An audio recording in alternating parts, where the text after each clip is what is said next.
வெள்ளிக்கிழமை தோறும் நடக்கிற ரேமா வேத வகுப்புகளுக்கு கர்த்தராகிய இயேசுவின் நாமத்திலே வாழ்த்தி வரவேற்கிறோம். Welcome every one of you for our rhema Bible study in the name of lord and saviour Jesus Christ. For our God is good, is mercy endureth forever. கர்த்தர் நல்லவர், அவர் கிருபை என்றும் உள்ளது. கண்களை மூடி இயேசுவின் ரத்தத்தை நாம் அறிக்கை பண்ணுவோம். கர்த்தராகிய இயேசு கிறிஸ்துவின் ரத்தம் ஜெயம். கர்த்தராகிய இயேசு கிறிஸ்துவின் ரத்தம் ஜெயம். கர்த்தராகிய இயேசு கிறிஸ்துவின் ரத்தம் ஜெயம். கர்த்தராகிய இயேசு கிறிஸ்துவின் ரத்தம் ஜெயம். கர்த்தராகிய இயேசு கிறிஸ்துவின் ரத்தம் ஜெயம். கர்த்தராகிய இயேசு கிறிஸ்துவின் ரத்தம் ஜெயம். கர்த்தராகிய இயேசு கிறிஸ்துவின் ரத்தம் ஜெயம். வல்லமை உண்டு உண்டு, அற்புத வல்லமை இயேசுவே ரத்தத்தால். வல்லமை உண்டு உண்டு, அற்புத வல்லமை இயேசு கிறிஸ்துவின் ரத்தத்தினால்.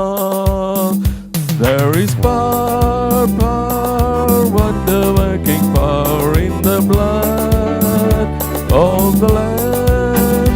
There is power, power, wonder-working power in the precious blood of the Lamb. ஆரம்ப ஜெபத்தை அன்பு சகோதரன் டியூக் அவர்கள் ஏறெடுப்பார்கள்.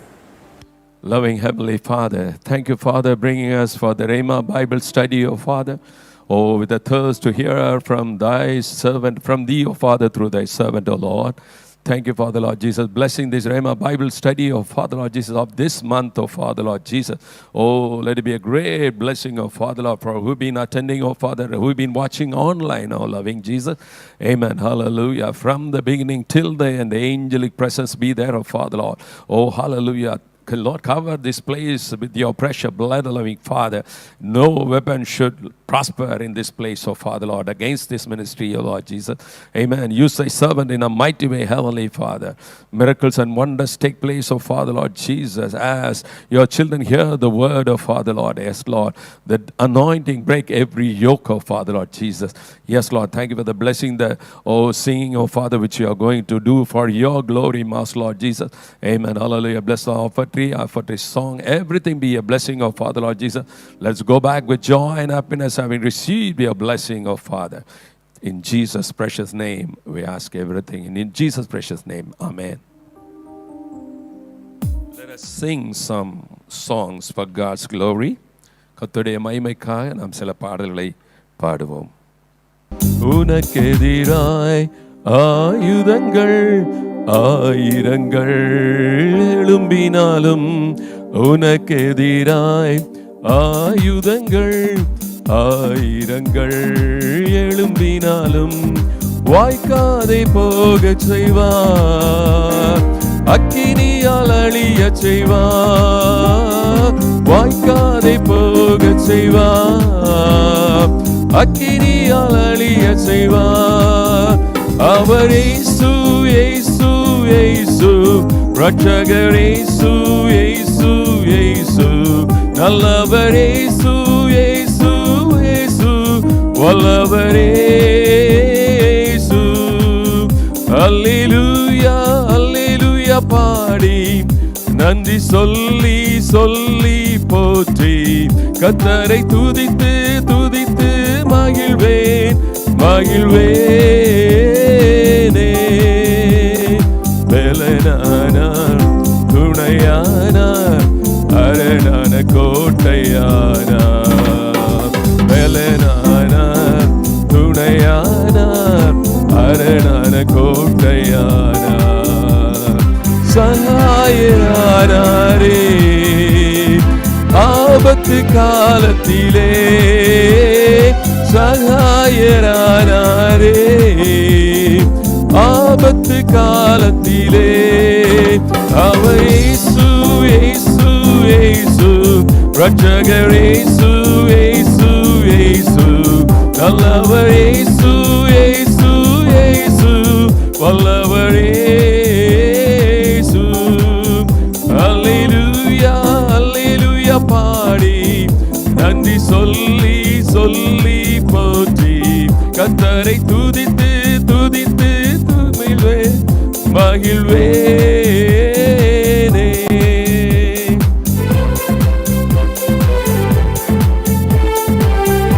If we lean on his bosom and his shoulder. He will give us the comfort. He will give us a life by his Holy Spirit.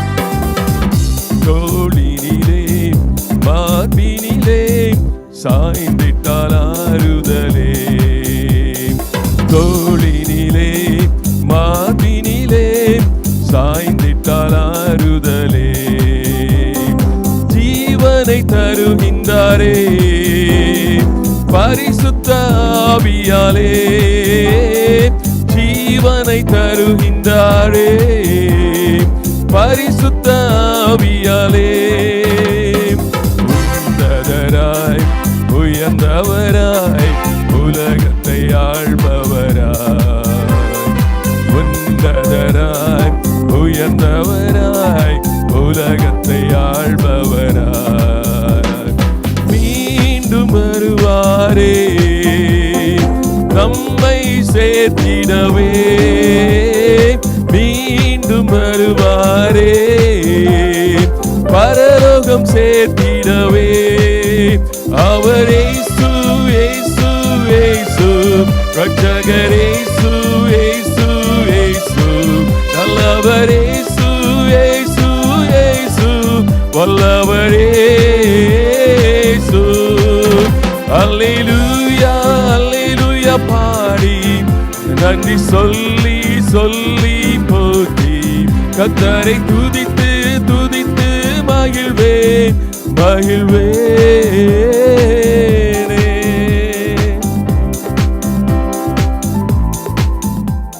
The Lord shall guide thee continually and satisfy the soul in drought, and thou shalt be like a water garden. கர்த்தர் உன்னை நித்தமும் நடத்தி மாவறட்சியில் திரட்சியை தருவார், கர்த்தர் உன்னை நித்தமும் நடத்தி மாவறட்சியில் திரட்சியை தருவார், உன் ஆத்துமாவை திருப்தி செய்வார், உன் ஆத்துமாவை திருப்தி செய்வார். தொடர்ந்து துதி செய் மனமே, உன் மீட்பர் உயிரோடு இருக்கின்றார், தொடர்ந்து துதி செய் மனமே, உன் மீட்பர் உயிரோடு இருக்கின்றார். துதிப்போரை கைவிட மாட்டார், துதிப்போரை கைவிட மாட்டார். நுகத்தடி விரல் நீட்டை போக்கி நீபச்சொல்லை நடு நின்று நீக்கி, நுகத்தடி விரல் நீட்டை போக்கி நீபச்சொல்லை நடு நின்று நீக்கி, கிருபை என்னும் பதிலை பணிவார், உன்னை சுற்றிலுமே உயர்த்தி பணிவார், கிருபை என்னும் பதிலை பணிவார், உன்னை சுற்றிலுமே உயர்த்தி பணிவார். தொடர்ந்து துதி செய் மனமே, உன் மீட்பர் உயிரோடு இருக்கின்றார், தொடர்ந்து துதி செய் மனமே, உன் மீட்பர் உயிரோடு இருக்கின்றார். துதிப்போரை கைவிட மாட்டார், துதிப்போரை கைவிட மாட்டார்.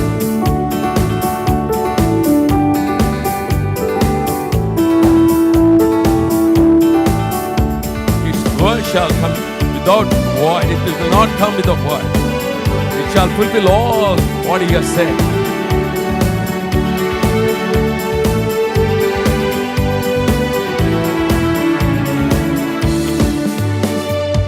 அவர் சொல்லி நடக்காததேது, அவர் வார்த்தை தரையில் விழாது, அவர் சொல்லி நடக்காததேது, அவர் வார்த்தை தரையில் விழாது.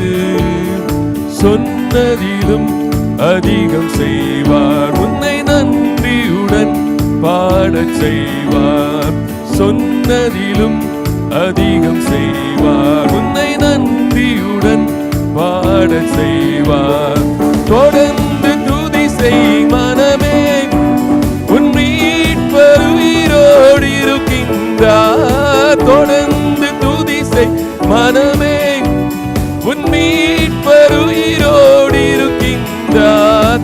துதி துதிப்போரை கைவிட மாட்டார், துதிப்போரை கைவிட மாட்டார். கர்த்தர் உன்னை நித்தமும் நடத்தி மாவறட்சியில் திரட்சியை தருவார். கர்த்தர் உன்னை நித்தமும் நடத்தி மாவறட்சியில் திரட்சியை தருவார்.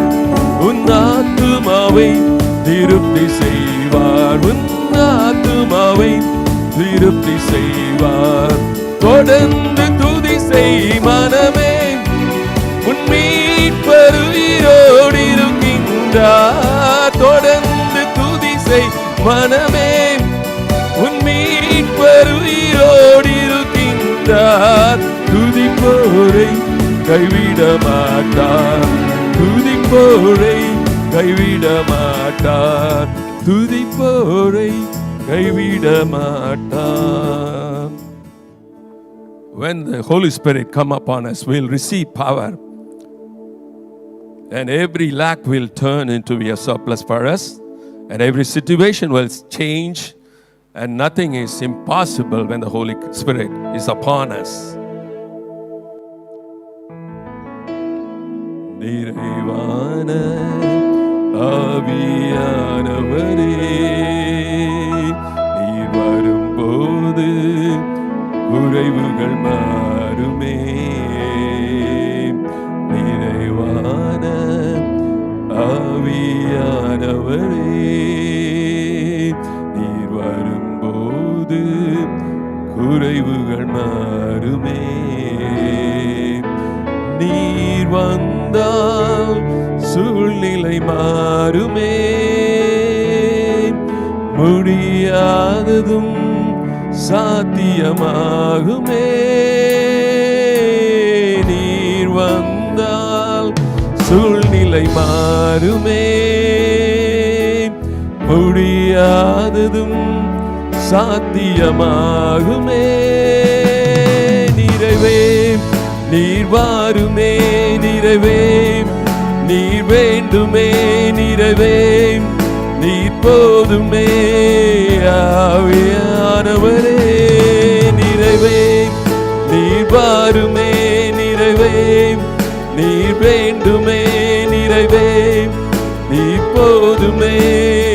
ஆவியானவரே, வனாந்திரம் வயல்வெளியாகுமே, பாழானது பைநிலமாகுமே. வனாந்திரம் வயல்வெளியாகுமே, பாழானது பைநிலமாகுமே. நீ வந்தால் சூழ்நிலை மாறுமே, முடியாததும் சாத்தியமாகுமே. நீர் வந்தால் சூழ்நிலை மாறுமே, முடியாததும் சாத்தியமாகுமே. நிறைவே நீர் வாருமே, நிறைவே நீர் வேண்டுமே, நிறைவே நீர் போதுமே. ஆவியானவரே, நிறைவே நீர் வாருமே, நிறைவே நீர் வேண்டுமே, நிறைவே நீர் போதுமே. ஆவியானவரே,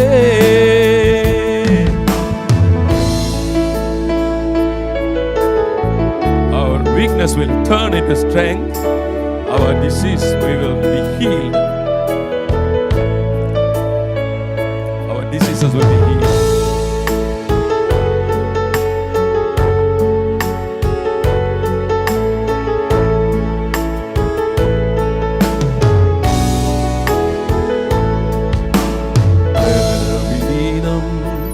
பலனாய் மாறுமே,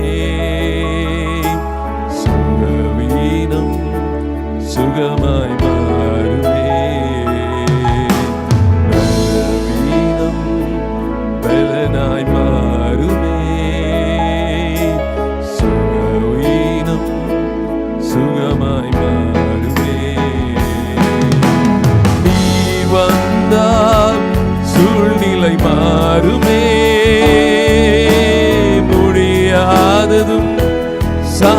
சாத்தியமாகுமே. நீர் வந்தால் சூழ்நிலை மாறுமே. முடியாததும் சாத்தியமாகுமே. நிறைவே நீர் வாருமே. நிறைவே நீர் வேண்டுமே. நிறைவே நீர் போதுமே. ஆவியானவரே நிறைவே நீர் வாருமே. நிறைவே நீர் வேண்டுமே. நிறைவே நீர் போதுமே. ஆவியானவரே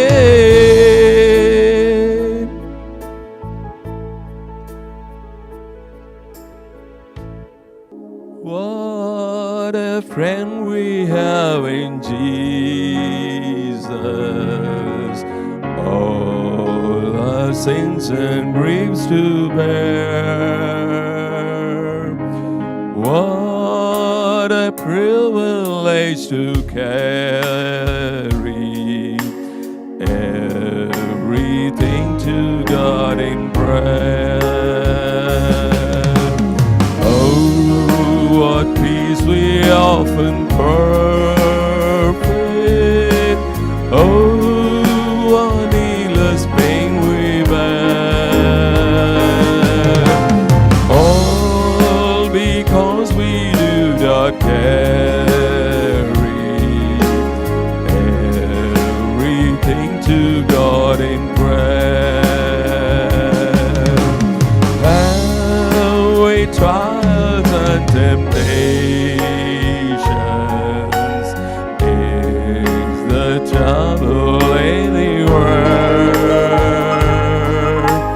We should never be discouraged. Take it to the Lord in prayer. And we find a friend so faithful, who will all our sorrow share. Jesus knows our every weakness. Take it to the Lord in prayer.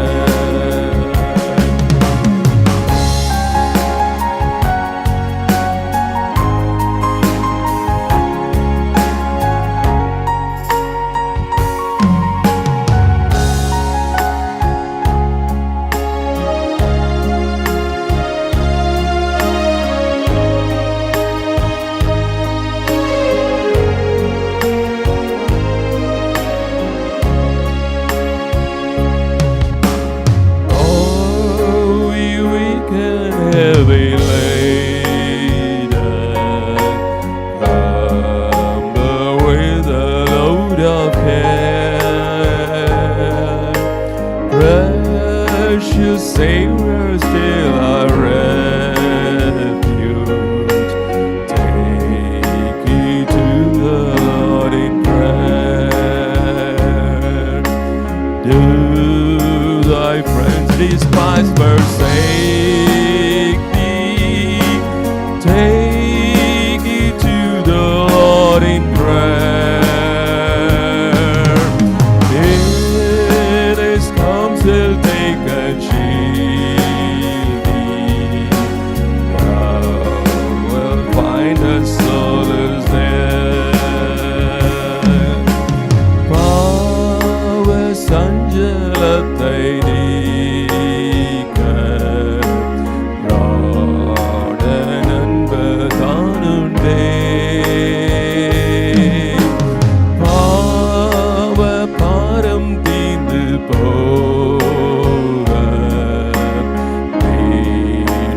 பாதம் தஞ்சமே. சால துக்க துன்பத்தாலே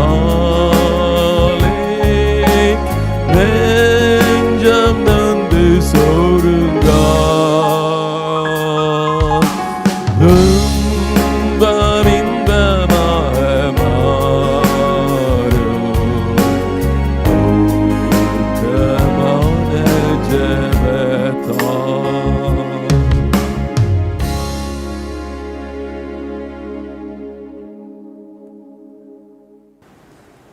கர்த்தர் நல்லவர், அவர் கிருபை என்றும் உள்ளது.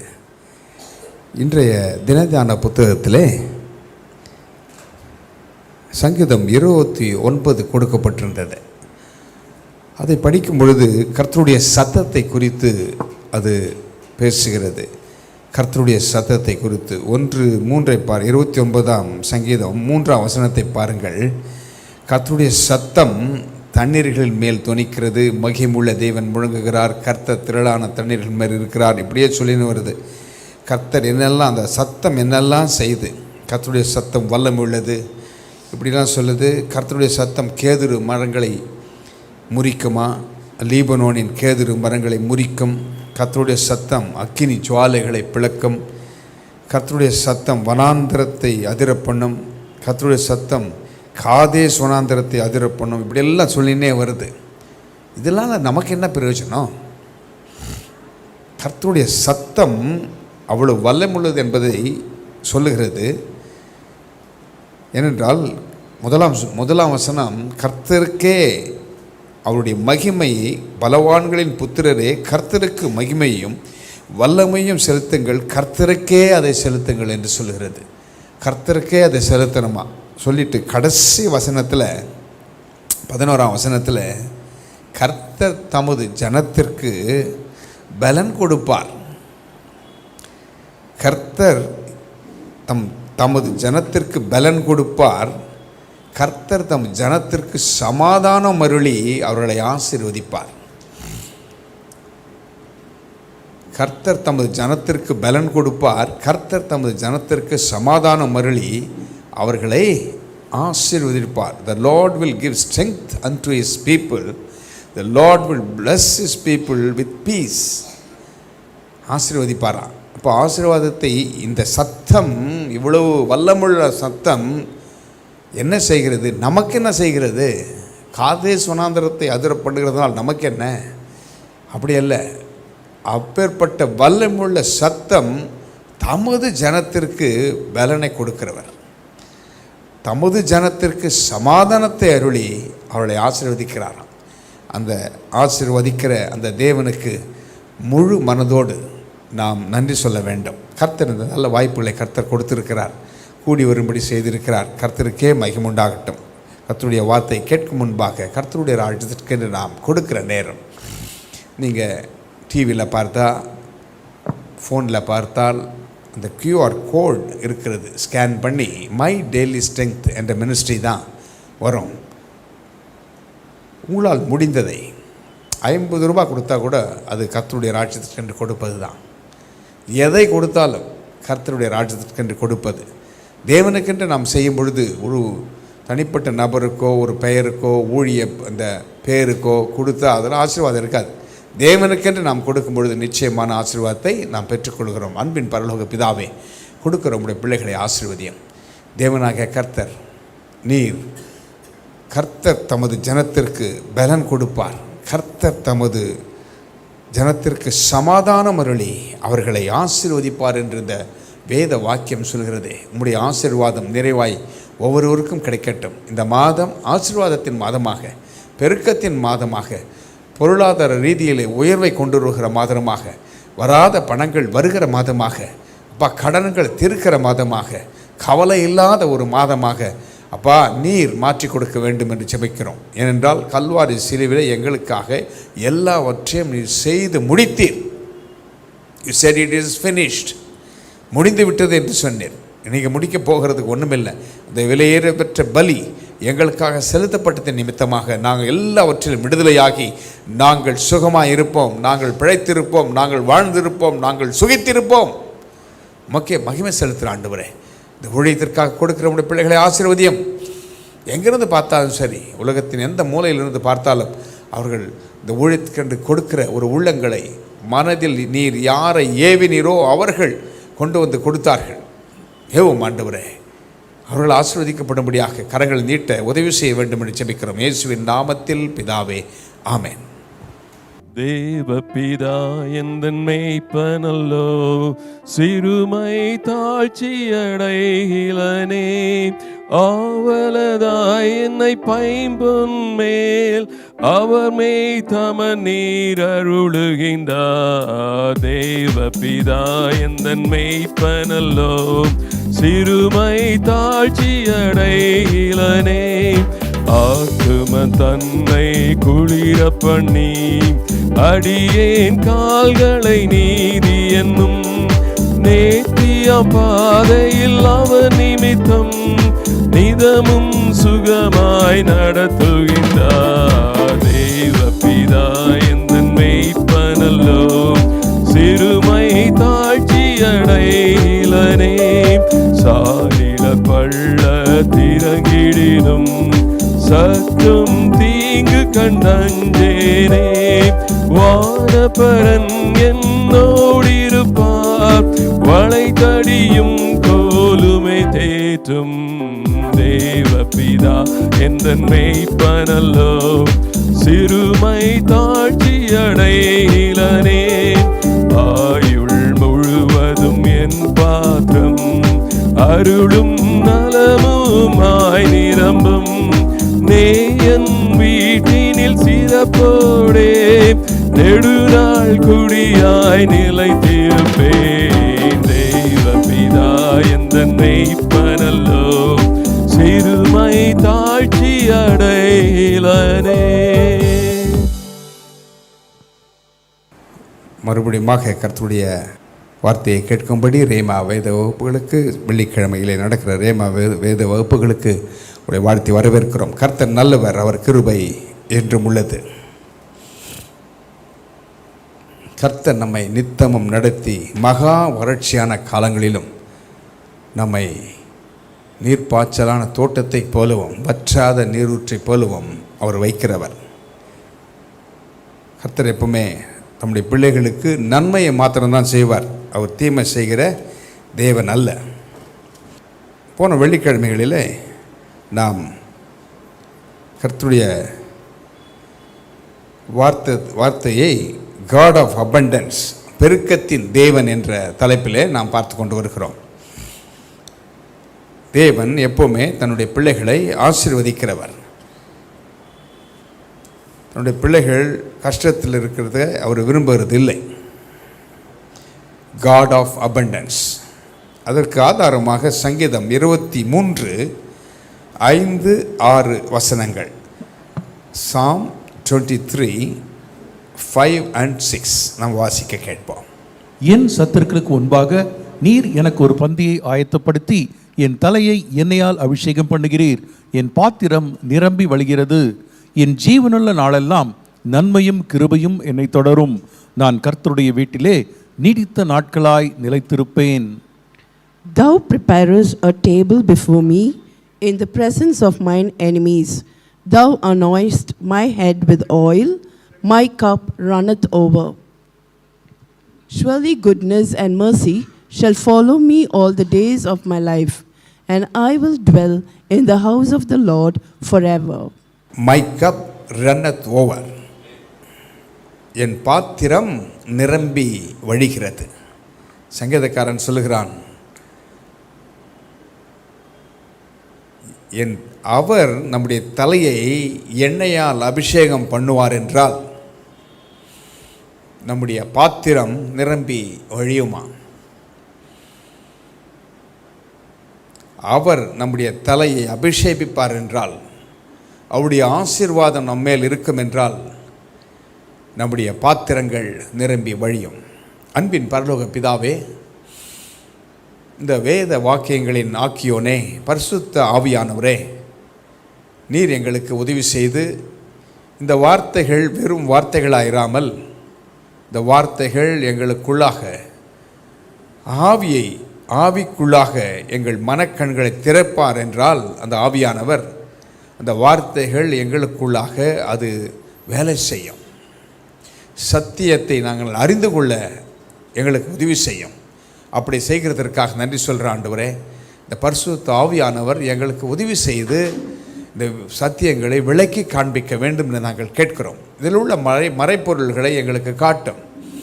நாங்கள் வந்தது ஆண்டவரே, நாங்கள் கேட்கிறது பிரயோஜனம் இல்லாமல் போகாமல் அது பயனுள்ளதாக எங்களுக்கு மாற்றிக்கொடும். உம்முடைய சமூகத்தில் நாங்கள் செலவு பண்ணுகிற ஒவ்வொரு நிமிடமும் அது விலையேற பெற்றது. அது விலையேற பெற்றது. அந்த விலையேற பெற்ற நேரத்தை நாங்கள் பாதுகாத்து கொள்ள, அது எங்களுக்கு வாழ்க்கையிலே அது மாற்றங்களை ஏற்படுத்த, எங்கள் குடும்பங்களிலே அற்புதங்களை செய்ய அது உதவி செய்ய வேண்டும் என நாங்கள் ஜெபிக்கிறோம். இயேசுவின் நாமத்தில் பிதாவே, ஆமென். எப்பவுமே தேவனுடைய சமூகத்தில் கூடி வருகிறது நல்லது. இயேசுவின் பாதத்தில் இருப்பது நல்லது. 2 பேர் ஒரே வீட்டில், 2 பேர் ஒரே வீட்டுக்கு இயேசுநாதர் போயிருக்காரு. 2 பேர் இருக்கிறாங்க. ஒரு அம்மா ரொம்ப வேலை செய்யுது, இயேசுநாதருக்கு தான் வேலை செய்யுது. ஆனால் ஒருவள் மாத்திரம் அவளுடைய பாதத்திலே உட்கார்ந்திருக்கிறாள். அவள் நல்ல பங்கை தெரிந்து கொண்டாள். ஒரே இடத்துல தான் இயேசுநாதர் இருக்கிறார் இல்லையா? ஆனால் ஒருவள் நல்ல பங்கை தெரிந்து கொண்டாளாம். நாம் தேவனுடைய சமூகத்தில் வரும்பொழுது அந்த நேரங்கள் வீணடிக்கப்படாது. நல்ல பங்கை நாம் தெரிந்து கொள்கிறோம். அவருடைய சமூகத்தில் செலவு பண்ணுகிற ஒவ்வொரு நிமிடமும் அது விலையேற பெற்றது. அது ஒரு பொக்கிஷம். 40 நாட்கள் இரவும் பகலும் மோசே தேவனுடைய மலையிலே அங்கே தேவனோடு சஞ்சரித்து கொண்டிருந்தார். புசிக்கிறதுக்கு ஆகாரம் இல்லை, தண்ணி இருந்ததோ தெரியல. ஆனால் அவர் இருந்த நேரத்தில் எவ்வளவு அவருக்குடைய பலன் குன்றி போகலை. அத்தனை நாள் சாப்பிடலையே. தேவனோடு சஞ்சரிக்கும் பொழுது நம்முடைய சரீரங்கள் பாருங்கள், அது பலனை தான் அடைகிறது. அப்போ திரும்பி வரும்பொழுது மோசே உன்னுடைய முகத்தை மூடிக்கொள்ளுன்றாங்க. ஏனென்றால் அந்த முகம் வாடி போகவில்லை, அது பிரகாசித்தது. அப்போ தேவனுடைய சமூகத்தில் இருக்கிற நேரம் எல்லாம் நிச்சயம் ஆண்டவர் ஏதோ ஒன்றை நம்முடைய வாழ்க்கையில் செய்கிறார், நம்முடைய ஆவியிலே செய்கிறார். அது சரீரத்திலே மேனிஃபெஸ்ட் ஆகிறது, சரீரத்திலே மாற்றங்கள் ஏற்படுகிறது, நோய்கள் குணமாகிறது, அற்புதங்கள் நடக்கிறது. தேவனுடைய சமூகத்திலே ஒரு அமைதி கிடைக்கிறது. இந்த அமைதி, அந்த piece that passeth all understanding, எல்லா புத்திக்கும் மேலான தேவ சமாதானம், அதுதான் சொல்கிறது. அந்த சமாதானத்தை உலகமோ சிற்றின்பமோ மற்ற காரியங்களோ கொடுக்க முடியாது. அது தேவனுடைய சமூகத்தில் தான் இருக்கிறது. இப்படி கூடி வரும் பொழுது, வார்த்தையை கேட்கும் பொழுது அந்த தேவ சமாதானம் நம்ம உள்ளத்தை ஆட்கொள்ளுகிறது. அது எப்போ உதவி செய்யும்? பதற்றமான ஒரு சூழ்நிலை வரும் பொழுது, எதிரிகள் சூழும் பொழுது, நம்மை எதிர்க்கும் சக்திகள் வரும்பொழுது, இந்த எல்லா புத்திக்கும் இந்த மேலான தேவ சமாதானம் இருக்கிறதே, அது உங்களுக்கு உதவி செய்யும், பதறாமல் காத்துக்கொள்ளும். அதனால்தான் சங்கீதக்காரன் சொல்கிறான், என் பக்கத்தில் 1000 பேரும் என் வலதுபுறத்தில் 10000 பேரும் விழுந்தாலும் என்னை அணுகாது. ஏனென்றால் அவனுடைய அந்த அஸ்திபாரமாகப்பட்டது கண்மலையில் மேல் இருந்தது. அந்த கண்மலை அவன் போடல அஸ்திபாரத்தை. கண்மலையாக கிறிஸ்து ஏற்கனவே அஸ்திபாரம் போடப்பட்டிருக்கிறது. அந்த அஸ்திபாரத்தின் மேல் அவன் வீடு கட்டப்பட்டிருக்கிறது. அப்போது காற்றடித்தாலும் புயல் அடித்தாலும் அது அசைவதில்லை. கர்த்தர் நல்லவர். அந்த சங்கீதக்காரன் சொல்லுகிறான், என் பாத்திரம் நிரம்பி வழிகிறது. நிரம்பி வழிகிற அனுபவத்தை தான் ஆண்டவர் ஒவ்வொருவருக்கும் கொடுக்கிறார். இந்த ப்ராஸ்பெரிட்டி என்று சொல்லும், ஆத்மா வாழுவது போல எல்லாவற்றிலும் வாழ்ந்து நீ சுகித்திருப்பா என்று ஒரு வசனம் இருக்கிறது அல்லவா? அதில் ப்ராஸ்பெரிட்டி என்று வருகிறது. என்னங்க? 3 John 2 இல்லையா? அதில் ஆங்கிலத்தில் ப்ராஸ்பெரிட்டின்னு வருகிறது. அப்போ செழிப்பு என்னென்ன செழிப்பு பாருங்கள். ஸ்பிரிச்சுவல் ப்ராஸ்பெரிட்டி இருக்கிறது, ஆவிக்குரிய செழிப்பு. எமோஷனல் ப்ராஸ்பெரிட்டி இருக்கிறது, உணர்ச்சி விதத்தில் ஒரு செழிப்பு. மென்டல் ப்ராஸ்பெரிட்டி இருக்கிறது, மனதளவிலே ஒரு செழிப்பு இருக்கிறது. ஃபிசிக்கல் ப்ராஸ்பெரிட்டி, அப்போ சரீரம் நல்ல சுகமாக இருந்தால் அது ஒரு செழிப்பான். வெறும் பணம் மாத்திரம் இல்லை, வெறும் பணம் மாத்திரம் இல்லை, ரிலேஷனல் ப்ராஸ்பரிட்டி, நல்ல உறவுகள் இருக்கும் பொழுது அது ஒரு செழிப்பு. நல்ல உறவுகள், இதை பாருங்கள். அப்புறம் ஃபைனான்ஷியல் ப்ராஸ்பரிட்டியும் ஒன்று வருது, அதுவும் முக்கியம். இவையெல்லாம் இருந்தால் தான் பணத்தை அனுபவிக்க முடியும். வெறும் பணம் இருந்து என்ன பிரயோஜனம்? ஒன்றுமில்லையே. அப்போ 3 யோவான் 1:2 சொல்லுகிறது, பிரியமானவனே, உன் ஆத்துமா வாழ்கிறது போல நீ எல்லாவற்றிலும் வாழ்ந்து சுகமாக இருக்கும்படி வேண்டுகிறேன். Beloved, I wish above all things that thou mayest prosper and be in health, even as thy soul prospereth. பார்த்தீங்களா, அதில் ஒரு வார்த்தை வருது, mayest prosper and be in health. அது மாத்திரமல்ல, ஈவன் ஆஸ் தை சோல் ப்ராஸ்பரத், எல்லாவற்றிலும் செழித்து சுகமாக இருக்கும்படி வேண்டுகிறேன் என்கிறார். எதில்? ஆத்துமா செழிப்படைவதைப் போல எல்லாவற்றிலேயும் நாம் செழித்திருக்க தேவன் விரும்புகிறார். இன்றைக்கு கூட இந்த தேவன் தன்னுடைய பிள்ளைகளுக்கு எப்படி ஆதாம் ஏவாளுக்கு எப்படி நல்ல காரியங்களை கொடுத்து வைத்தாரோ, அவர்களுக்காக என்னெல்லாம் செய்தாரோ, இவைகளை குறித்து நான் போன பைபிள் ஸ்டடியில் பார்த்தோம். இன்றைக்கு நாம் இன்னொரு நபரை குறித்து நாம் பார்க்க போகிறோம். ஆண்டவர் எப்படி காட் ஆஃப் அபண்டன்ஸ், எப்படி ஆண்டவர் அபரிவிதமாக ஒரு மனிதனை ஆசீர்வதிக்கிறார், எப்படி தெரிந்து கொள்கிறார், அவர்களுடைய காரியங்களை வாய்க்க பண்ணுகிறார்.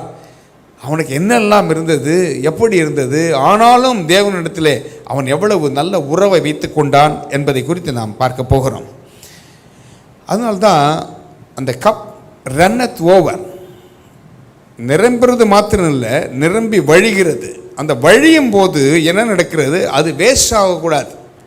நிரம்பி வழியும் பொழுது, ஆண்டவர் ஆசீர்வதிக்கும் பொழுது பாருங்கள், 5 அப்பம் 2 மீனை கொண்டு 5000 பேர் ஆண்டவர் போஷிக்கிறார். அப்போ என்ன சொல்கிறார்? சீஷரை பார்த்து, ஒன்றும் அது சிந்தி வீணாகாதபடி அவைகளை சேகரியுங்கள் என்று சொல்கிறார். இப்போ 12 கூட நிறைக்க எடுக்கிறாங்க. இப்போ வேஸ்ட் ஆகக்கூடாது, தூக்கி போடுறதுக்கு இல்லை. நம்ம கிடைக்கிற உணவு கூட பாருங்கள், நம்ம அன்றாடம் சாப்பிட்றோம், நல்ல உணவுகளை சாப்பிட்றோம், அது இல்லாமல் எவ்வளோ பேர் இருக்காங்க, சிந்திட்டு வேணான்னு சொல்லி தூக்கி போட்டு குப்பையில் போடுறோம் இல்லையா? அதை ஒருவர் எடுத்து சாப்பிட்றான். அதுக்காகவா இருக்கிறோம்? இல்லை, தேவையான அளவுக்கேற்றபடி சாப்பிட்டு மற்றவர்களுக்கு கொடுக்கத்தக்கதாக ஒரு உள்ளம் இருக்கணும் இல்லையா? அதுதான். அப்போது அந்த வழிந்து ஓடுகிற ஆசீர்வாதம் வழிந்து ஓடுகிறது யாருக்காக? மற்றவர்களுக்காக, உங்களை சுற்றி இருக்கிறவர்களுக்காக, தேவையுள்ளவர்களுக்காக, தேவையுள்ள மக்களுக்காக. அதை நாம் செய்யணும். பாருங்கள், லாசரு ஐஸ்வர்யவான் கதையை ஆண்டவர் சொல்கிறாரு. அதில் கூட அந்த லாசரு வெளியே உட்காந்துருக்கான். அந்த ஐஸ்வர்யவான் அவன் மேஜையிலிருந்து விழுகிற துணைக்கையினால் தன் பசியை ஆற்றிக்கொள்ள ஆசையாக இருந்தானான். ஆனால் அது கிடைக்கல. என்ன பண்ணியிருப்பான் நினைக்கிறீங்க? அவனுக்கு கொடுக்காத நிற்பான், பழகுது தூக்கின்னு போய் வெளியே போடுறான்னு இருப்பான். அது கூட கிடைக்கல அவனுக்கு. அப்போது தேவை உள்ளவர்கள் உண்டு இல்லையா? அப்போது அந்த வழிந்தோடுகிற ஆசீர்வாதம் வீணாகி போகக்கூடாது. ஆனால் ஆண்டவர் ஆசீர்வதிக்கும் போது வழிந்தோடுகிற ஆசீர்வாதத்தால் நம்மை ஆசீர்வதிக்கிறார். God of abundance. இந்த தேவன் ஆசீர்வாதத்தை நமக்கு தவறாய் புரிந்து கொண்டோம். கர்த்தர் கொடுக்கிற ஆசீர்வாதங்களை நாள் ஒன்றிலே, ஏனென்றால் நம்முடைய கண்கள் திறக்கப்படலை. கண்கள் திறக்கப்பட்டு ஆவியானவர், பரிசுத்த ஆவியானவர் அந்த தெளிவை கொடுக்கும் பொழுது அந்த ஆவியிலே, அந்த சரீரத்திலே ஒரு மாற்றம் ஏற்படுகிறது. சத்தியத்தை அறியும் பொழுது ஒரு தெளிவு வரும் பொழுது விடுதலை உண்டாகிறது. அப்போ விடுதலை உண்டாகும் பொழுது கண்கள் திறக்கப்படுது, நாம் கண்டுகொள்கிறோம் எது தவறு எது சரி என்று. அப்போது பொன்னும் வெள்ளியும் என்னையோடது என்று சொல்லுகிறார். 1-2 பேருக்காக ஒரு ஆறே ஓடுது. அந்த ஆறு ஓடும் பொழுது அங்கே பொன் விளையமாம். அந்த பொன் நல்லது என்று வேதம் சொல்லுது. அப்படி என்று போன வகுப்பில் நம்ம பார்த்தோம். இன்றைக்கு கூட பாருங்க,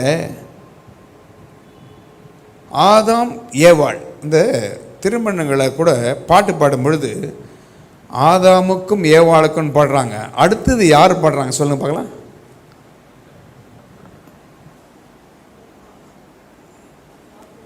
ஆபிரகாம் சாராள். மற்ற அங்கே நடுவில் இருக்கிற அந்த ஜெனரேஷன்லாம் என்னாச்சு? ஆதாம் ஏவாள் அப்புறம் சேர்த்து இப்படி பாடுறது தானே? இல்லை பாருங்க, ஆதாமுக்கும் ஏவாளுக்கும் பாடிட்டு பாட்டு கட்டுறவங்க ஆபிரகாம் சாராள் ஆசீர்வாதத்து மாதிரி ஆசீர்வதி ஆண்டவரேன்றாங்க. பார்த்தீங்களா? அப்போ எங்கிருந்து அப்படியே ஆபிரகாமுக்கு வருது? ஆபிரகாமை தேவன் கல்தேர் இதில் அவர் சால்டியன்ஸ் அந்த அந்த கலாச்சாரத்தில் அவர் பல காரியங்களை வணங்கி கொண்டு அப்படி இருக்கிறார். ஆனால் உண்மையாய் தேடும்போது தேவன் அவர்களுக்கு இடைப்படுறார். தேவன் அவர்களை சந்திக்கிறார். நீங்கள் யாராக இருந்தாலும் பரவாயில்ல, ஆனால் தேவனை தேடும் பொழுது தேவன் அவர்களை சந்திக்கிறார். பாருங்கள், அண்ணன் ஜான் ஜோசப் அவர்கள் இந்த நாட்களில் அவர் பேர் அப்போ ஒரு டிஜிபி இருந்தார், மிஸ்டர் துரையன். அவர் என்ன பண்ணார், அண்ணங்கிட்ட என்னுடைய ஃப்ரெண்டு ஒருத்தர் இருக்கார் பிரதர், இவர் நெருங்கிய நண்பர் அண்ணன் ஜான் ஜோசப் அவனுக்கு.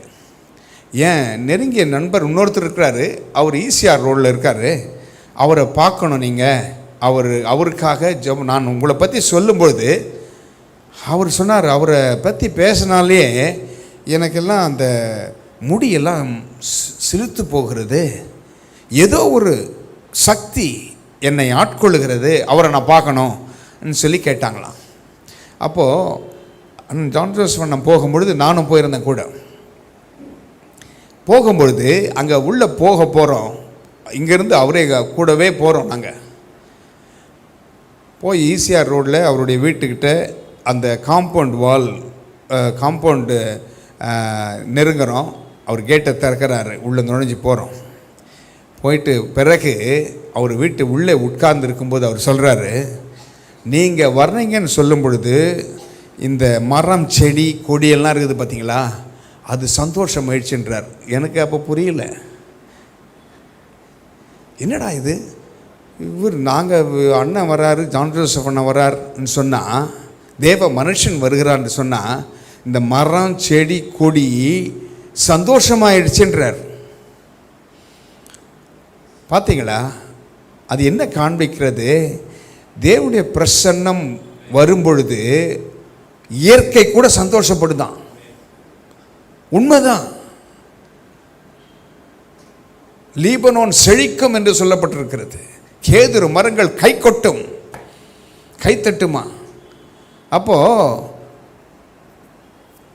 உலக மனுஷனே சொல்லி கொடுக்குறான், செடியை பார்த்து பேசு, நல்லா இருப்பேன்னு சொல்லுன்றான். அது கறிக்கு விலை கொட்டுது, அது நல்லா இல்லைன்னு சொன்னால் அது கெட்டு போகுது. எப்படி பாருங்க. அப்போ வார்த்தையிலே வல்லமை இருக்கிறது. எதற்கு சொல்ல வருகிறேன் என்றால்,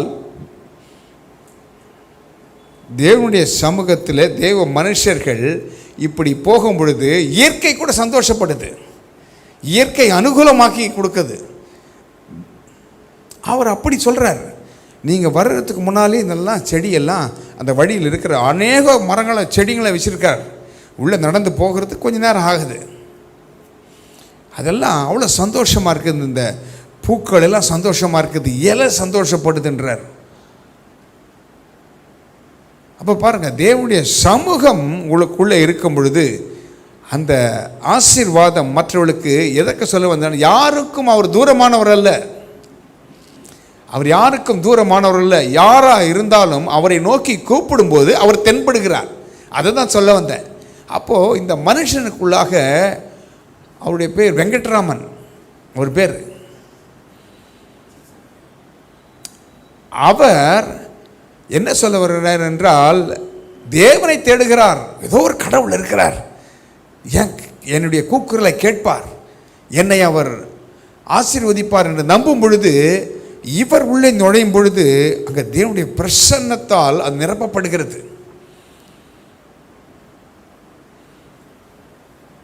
பாடலை பாடி ஜெபம் பண்ணி அவரை ஆசீர்வதித்து விட்டு வந்தோம். பாருங்க, யாரோ பேரை கேட்டால் வேற மாதிரி இருக்குது, ஆனால் உள்ளம் தேவனை நோக்கி இருக்கிறது. அப்படிதான் ஆபிரகாம், எங்கேயோ இருந்த ஆபிரகாமை தேவன் தெரிந்து கொண்டார். கல்தேயர் இதிலிருந்து தெரிந்து கொள்ளுகிறார், நீ வா, எல்லாவற்றையும் விட்டு வா சொல்லும் பொழுது சொந்த மனைவியை, பிள்ளைகளை, மற்ற காரியங்களை விட்டு வர சொல்ல ஆண்டவர். அப்படி தான் நம்ம நினச்சிட்டோம். விடுன்னு சொல்லும் பொழுது கட்டண பொண்டாட்டியை விட்டுட்டு, பிள்ளையை விட்டுட்டு நடுத்தெருவில் வந்துவிடுன்னு சொல்ல ஆண்டவர். பாருங்கள் என்ன நடக்கிறது. ஆதியாகமம் 13ஆம் அதிகாரம் 13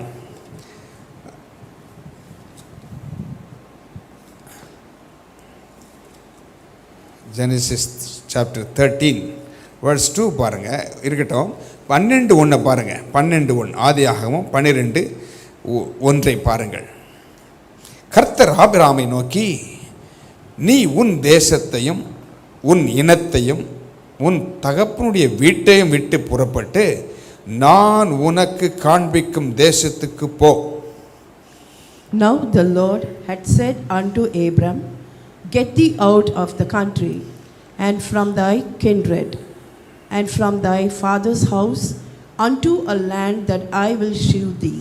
கர்த்தர் ஆபிரகாமை நோக்கி, நீ உன் தேசத்தையும் உன் இனத்தையும் உன் தகப்பனுடைய வீட்டையும், இப்படி ஆண்டவர் சொல்லுகிறார். அதற்கு முன்பாக வசனத்தை பார்த்தீங்கன்னா, தேராகு தன்னுடைய தகப்பன் கூட கானான் தேசத்திற்கு பிரயாணப்பட்டு வருகிறார். ஆனால் ஒரு இடத்துல நின்றுறாரு, அங்கே அவர் மரித்து போகிறார் தேராகு. அப்படி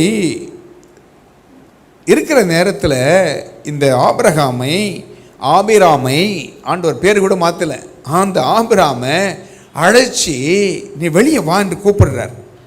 அப்போது அழைத்தவர் பாருங்க என்ன செய்கிறார், ஒரு வாக்குத்தத்தத்தை கொடுக்கிறார். 2ஆம் வசனத்தை பாருங்கள். நான் உன்னை பெரிய ஜாதியாக்கி உன்னை ஆசீர்வதித்து உன் பேரை பெருமைப்படுத்துவேன், நீ ஆசீர்வாதமாய் இருப்பாய். 3ஆம் வசனம், உன்னை ஆசீர்வதிக்கிறவர்களை ஆசீர்வதிப்பேன், உன்னை சபிக்கிறவனை சபிப்பேன், பூமியில் உள்ள வம்சங்கள் எல்லாம் உனக்குள் ஆசீர்வதிக்கப்படும் என்றார். And I will make of thee a great nation, and I will bless thee, and make thy name great, and thou shalt be a blessing.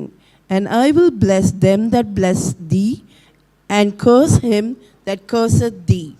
And in thee shall all families of the earth be blessed. பாருங்க, உனக்குள் பூமியில் உள்ள வம்சங்கள் எல்லாம் உனக்குள் ஆசீர்வதிக்கப்படும் என்றார். ஒரு Abraham அழைக்கிறாரு, அவர் கல்தேயரை சேர்ந்தவர். பாருங்க, அவருக்கு ஒரு வாக்குத்தத்தத்தை கொடுக்கிறார், உனக்குள் எல்லாத்தையும் ஆசீர்வதிப்பண்றாரு. அதற்கு உடனடியாக ஆபிரகாம் கீழ்ப்படுகிறார். கீழ்ப்படிந்து என்ன செய்கிறார் பாருங்க. ஆபிரகாம் சொன்னபடியே 4ஆம் வசனம், அவன் புறப்பட்டு போனான், கூடவே ஒன்று வீட்டு சகோதரன், அதாவது கசின் பிரதர் லோத்தும் அவனோட கூட போனான். ஆபிரகாம் ஆரான் விட்டு புறப்பட்ட பொழுது 75 வயது உள்ளவனாக இருந்தான் என்று வேதம் சொல்கிறது. பாருங்க, அப்போது ஆபிரகாம் கிளம்பி போகும்போது தன்னுடைய மனைவியை கூட்டுன்னு தான் போகிறார். அது மாத்திரமல்ல, அவரோடு இருந்த ஆஸ்தி எல்லாம் எடுத்துன்னு போகிறார், தன்னோடு இருந்த எல்லாவற்றையும் எடுத்துக்கொண்டு தான் போகிறார். அப்போ 5ஆம் வசனம் என்ன சொல்லுது பாருங்க. 5th verse 5ஆம் வசனத்தை பாருங்கள். ஆபிரகாம் தன் மனைவியாகிய சாராயையும் தன் சகோதரனுடைய குமாரனாகிய லோத்தையும் தாங்கள் சம்பாதித்திருந்த தங்கள் சம்பத்தை எல்லாவற்றையும் ஆரானிலே சவதரித்த ஜனங்களையும் கூட்டிக் கொண்டு அவர்கள் கானான் தேசத்திற்கு புறப்பட்டு போய் கானான் தேசத்தில் சேர்ந்தார்கள். And Abram took Sarai his wife and Lot his brother's son and all their substance that they had gathered and the souls that they had gotten in Haran. And they went forth to go into the land of Canaan. And into the land of Canaan they came. என்ன செய்கிறார்? வீட்டை விட்டு வா, எல்லாத்தையும் விட்டுட்டு வான்னு சொன்ன உடனே அவருடைய கலாச்சாரத்தை விட்டு வா, நீ எதை பின்பற்றுகிறாயோ அவைகளை விட்டு வா. ஒரு பாதை இருக்கிறது, ஒரு லைட்டு தெரியுதுன்னா அந்த லைட்டை பார்த்து தான் நீங்கள் நடந்து போவீங்க இல்லையா? அப்போது தேவன் அழைக்கும் பொழுது மற்ற காரியங்களை விட்டுட்டு இந்த மெய்யான ஒளியை நோக்கி வந்துவிடு என்று சொல்லுகிறார். அப்படியே வர்றாரு. அதற்காக மனைவியை விட்டுல, தன்னோடு இருந்தவர்களை விட்டு விடல, சம்பாதித்திருந்ததை விட்டுல, சம்பத்தை விட்டு விடவில்லை, ஜனங்களையும் விட்டு விடல, எல்லாரையும் கூட்டிக் கொண்டுதான் போகிறார். இதுல இருந்து என்ன தெரியுது பாருங்க. அப்போ தேவனை பின்பற்றி வருவதற்கு இவைகள் எல்லாம் தடை இல்லை. பொருள் தடையா, ஜனங்கள் தடையா? இல்லை. உங்களுடைய மனசு, கலாச்சாரங்கள், என்ன கற்றுக்கொண்டிருக்கிறோம், எதை வழிபடுகிறோம், எதை நம்புகிறோம், எந்த பாதையில் செல்கிறோம், அதுதான் தடை. இயேசு சொன்னார், நானே வழியும் சத்தியமும் ஜீவனுமாக இருக்கிறேன் என்று. அவர்தான் வழி, வேறே வழி இல்லை. அப்போது அவரை பின்பற்றி எல்லாவற்றையும் சேர்த்து கொண்டு தான் வர்றார், சேர்த்து கொண்டு வருகிறார். அப்போது எப்படி பாருங்கள், அந்த ஆபிரகாமுக்கு அந்த ஆசீர்வாதங்கள் எவ்வளவு இருக்கிறது என்று வேதம் என்ன சொல்லுது பாருங்கள். 13ஆம் அதிகாரம் 2ஆம் வசனத்தை நாம் படிக்க கேட்போம். 13ஆம் அதிகாரம், சாப்டர் 13 verse 2. ஆபிராம் மிருக ஜீவன்களும் வெள்ளியும் பொன்னுமான ஆஸ்திகளை உடைய சீமானாய் இருந்தான். And Abram was very rich in cattle, in silver and in gold. எப்படி பார்த்தீங்களா? ஆபிராம் மிருக ஜீவன்களும் வெள்ளியும் பொன்னுமான ஆஸ்திகளை உடைய சீமானாய் இருந்தான். யார் இந்த ஆபிரகாம்? ஆபிரகாம் யார்? விசுவாசிகளின் தகப்பன். விசுவாசிகளின் தகப்பன். ஆண்டவர் சொல்றது அப்படியே விசுவாசித்தவர். தான் ஒன்றுமில்லாத இருக்கையிலே பிள்ளை பாக்கிலம் இல்லை என்று கேட்கும் பொழுது, கூடார வாசியாக இருக்கும் பொழுது ஆண்டவர் சொல்கிறார், ஆபிரகாமே கொஞ்சம் வெளியில் வா, உள்ளவே இருக்காத, உள்ளவே இருக்காத, உன்னுடைய எண்ணங்கள் அல்ல, உன்னுடைய அந்த கூட்டுக்குள்ளாக, ஒரு வளையத்திற்குள்ளாக இருக்கிறாயே அதல்ல, வெளியே வா என்று கூப்பிட்டு என்ன சொல்லுகிறார்? வானத்தை அண்ணாந்து பார், நட்சத்திரங்களை பார்க்க சொல்கிறார், மேலானவைகள் மேல் உன் கண்களை ஏறெடுத்துப்பார் என்று சொல்கிறார். ஒத்தாசை வரும் பர்வதங்களுக்கு நேராக கண்களை ஏறெடுக்கிறேன் என்று இந்த சங்கீதக்காரன் சொல்கிறானே, அப்படி உன் கண்களை மேலே நோக்கிப்பார். பார்க்கும் பொழுது வானத்து நட்சத்திரங்களை பார்க்கிறார். எண்ணு பாடுறார், எண்ண முடியல. கடற்கரை கூட்டு போறார், கடற்கரை மணலை காண்பிக்கிறார், இதை கொஞ்சம் எண்ண முடியல. அப்படி உன் சந்ததியை பெருக செய்வேன் என்கிறார். அப்படியே விசுவாசிக்கிறார், விசுவாசிக்கிறார், விசுவாசிக்கிறார். அதனால்தான் விசுவாசிகளின் தகப்பன். இன்னைக்கு சொல்கிறோம், ஆபிரகாம் என்னுடைய ஆசீர்வாதம் எங்களுக்கு கிடைக்குதுன்னு. எப்படி? விசுவாசத்தின் மூலமாக அந்த ஆசீர்வாதத்திற்கு நாம் சுதந்திரவாளிகளாக மாறுகிறோம். இன்னும் தெளிவு வந்திருக்கு. எப்படி அந்த ஆசீர்வாதம் நமக்கு கிடைக்கிறது என்றால், கிறிஸ்து இயேசு மூலமாக வருகிறது. அவர் விசுவாசிகளுக்கு வருகிறது அந்த ஆசீர்வாதம். ஏனென்றால் ஆபிரகாமை நம்ம அறிந்திருக்கவில்லை. ஆபிரகாமை இப்போ கேட்டால் சொல்லுவாரா? இல்லை, எனக்கு தெரியாதுன்னு தான் சொல்லுவார். ஆனால் இயேசு கிறிஸ்து இயேசு மூலமாக அது நமக்கு சொந்தமாகிறது, நம்ம உரிமை பாராட்டுகிறோம். அப்போது அந்த ஆபிரகாம் பாருங்கள், மிருக ஜீவன்களும் வெள்ளியும் பொன்னுமான ஆஸ்திகளை உடையவனாய் சீமானாய் இருந்தானாம். ஒருவேளை வெள்ளியும் பொன்னும் ஆஸ்தியும் நமக்கு இன்றைக்கு ஒருவேளை குறைவாக இருக்கலாம். ஆனால் ஆண்டவர் ஒவ்வொருவரையும் நன்றாக தான் வைத்திருக்கிறார். ஒருவரையும் திக்கற்றால் விடுவதே இல்லை. அவர்கள் தனிமையானவர்களுக்கு வீடு வாசல் ஏற்படுத்தி அவர்களை வாழ செய்கிறாராம். பார்த்தீங்களா? அழகு பார்க்குற ஒரு ஆண்டவர். ஆண்டவர் எப்பயுமே உடுத்து விற்கிறவர். சத்துருவை பேச்சு கேட்டால் அங்கே வெறுமையும் வெற்றிடமும் நிர்வாணமும் தான் இருக்கிறது, வெறுமையும் தான் இருக்கிறது. அதான் மேவல பாருங்க, ஆண்டவரை பயிற்சி கேட்குற வரைக்கும் மகிமை மூடி இருந்தது, மகிமை மூடி இருந்துச்சு, தேவனுடைய மகிமை பாருங்க. ஆனால் என்றைக்கு சத்துருக்கு காதில் கேட்க இடம் கொடுத்தாங்களோ, அதனால தாங்கள் நிர்வாணிகளாக்கப்பட்டார்கள், எல்லாம் போச்சு. ஆனால் ஆண்டவர் பாருங்க, அவர்கள் சுயமா அத்தி இலைகளை உண்டு பண்ணி அதை உடுத்தி கொள்கிறார்கள். அது அந்த நீதி எல்லாம் வெயில் வந்தால் காஞ்சி போயிடும், சுருங்கிடும், நிர்வாணம் தெரிய ஆரம்பிக்கும், சுய முயற்சி. ஆனால் ஆண்டவர் பாருங்க, அவர்களுக்கு ஒரு தோல் உடைகளை உண்டு பண்ணி கொண்டு வந்து உடுத்துவிக்கிறார். Leather jackets. சும்மா நம்ம நினச்சிக்கிறோம் ஆட்டு உரிச்சு அப்படியே கொண்டு வந்து மூடிட்டார் ஆண்டவர். அவர் எப்படி கற்றுக் கொடுக்குறார் பாருங்க மோசேக்கு, எப்படி ஆசாரனுடைய வஸ்திரம் இருக்க வேண்டும், அதை எதில் செய்யணும், அதை எப்படி ஸ்டிச் பண்ணணும், அது எந்த நூலில் அதை ஸ்டிச் பண்ணணும், என்ன கலர் இருக்கணும், அதன் ஓரத்தில் என்ன இருக்கணும், உள்ளே என்ன போடணும், அந்த வெளியே வஸ்திரம் எப்படி இருக்கணும், இதெல்லாம் கற்றுக் கொடுக்குறார் மோசேக்கு. போய் சொல்லுன்னு. அது பெசலேயேல் கர்த்தருடைய ஆவியால் நிரப்பப்படும் பொழுது அதை செய்கிறார்கள். ஆசிரியப்பு கூடாரத்தை பாருங்க, மற்ற காரியங்களை பாருங்க, ஆலயத்தில் என்னென்ன இருக்கணும், இதெல்லாம் கற்றுக் கொடுக்கிறார். அது விளங்கி கொள்ள முடியாத அளவுக்கு அவ்வளவு நுணுக்கங்கள் இருக்கிறது. அதை புரிஞ்சுக்கிறாங்க. அப்பேற்பட்ட தேவன் ஒரு தோல் உடையை உண்டு பண்ணி அவர்களுக்கு உடுத்துவிக்கிறார் என்றால், சும்மா ஆடு அடித்து சும்மா அப்படி கொண்டு வந்து மாட்டிகிட்டு இருப்பாரா? கிடையவே கிடையாது. அவர் அவ்வளவு நேர்த்தியாக செய்திருப்பார். இன்றைக்கு ஒரு லெதர் ஜாக்கெட் போட்டு பாருங்க, என்ன மாதிரி ஸ்டிச் பண்ணுறான், அந்த வாசனை இருக்கா? இல்லை. தோல் வாசனை அடிக்கிறதா? இல்லையே. நல்ல மனம் வீசுகிறது. அவ்வளோ அதை சீசன் பண்ணுறான் டேனரியில். அந்த தோல் பதனிடம் அந்த இடத்துல அந்த பக்கம் போனால் உங்களால் மூக்க பிடிச்சிப்பீங்க, அவ்வளவு நாற்றம் அடிக்கும். ஆனால் போட்டுக்கிற அந்த வஸ்திரம் ஜாக்கெட் இருக்கிறதே, அந்த மேல் வஸ்திரம் இருக்கிறதே, குளிருக்கெல்லாம் போட்டுக்கிறாங்களே, அது என்ன அழகாக பண்ணுறான். எங்கிருந்து வந்துச்சு இந்த ஞானம்? அன்றைக்கு ஏதேன் தோட்டத்திலே ஆண்டவர் அவர்களை உடுத்துவித்தார்.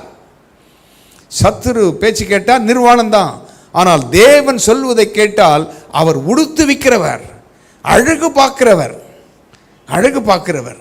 அப்போது ஆபிரகாம் மிருக ஜீவன்களும் வெள்ளியும் பொன்னுமான ஆஸ்திகளை உடையவனாய் இருந்தான் என்று சொல்லியிருக்கலாம். இல்லை, சீமானாக இருந்தான். நல்ல he was the best. இல்லை, ரிச் இன் கேட்டில், இன் சில்வர், ரிச் இன் கோல்டு. பாருங்கள், இன்றைக்கி கோல்டு விலை ஏறின்னு போயின்னே இருக்குது. எங்கே போய் முடியணுமோ தெரியல. சில பேர் வெளியில் போகிறதுக்கே பயந்து கழட்டி வச்சிடுறாங்க வீட்டில். ஏன்னா சும்மா ஒன்று தொட்டால் 1 லட்சம் இல்லை, மேலே போயிடுச்சே. எப்படி இருக்கு பாருங்கள். வெள்ளியும் பொன்னும் என்னுடையது என்று அவர் சொல்லுகிறார். பொன்னும் வெள்ளியும் அவருடையது, தன்னுடைய பிள்ளைகளுக்கு அவர் கொடுத்திருக்கிறார். ஆபிரகாமுக்கு அவர் கொடுத்தார், அதை சுதந்திரிக்கிறவனாக இருந்தான். ஆனால் இந்த ஆபிரகாம் பாருங்கள், இந்த பொண்ணு வெளியெல்லாம் ஏற்கனவே கொஞ்சம் இருந்துச்சு. இன்னொன்று நடக்குது இங்கே. இன்றைக்கு இதை மாத்திரம் பார்க்கலாம், நிறைய இருக்குது. ஆபிரகாம் பற்றி பார்க்க போனால் நிறைய இருக்குது, எப்படியெல்லாம் ஆசீர்வாதத்தை பெற்றிருக்கிறார் என்று. ஆனால் ஒரே ஒரு காரியத்தை மாத்திரம் நம்ம பார்க்கலாம். இவர் என்ன செய்கிறார், ஒரு பஞ்சம் உண்டாகிறது. பஞ்சம் உண்டான உடனே என்ன, கொஞ்சம் கொடியதாக இருக்கிறதான்.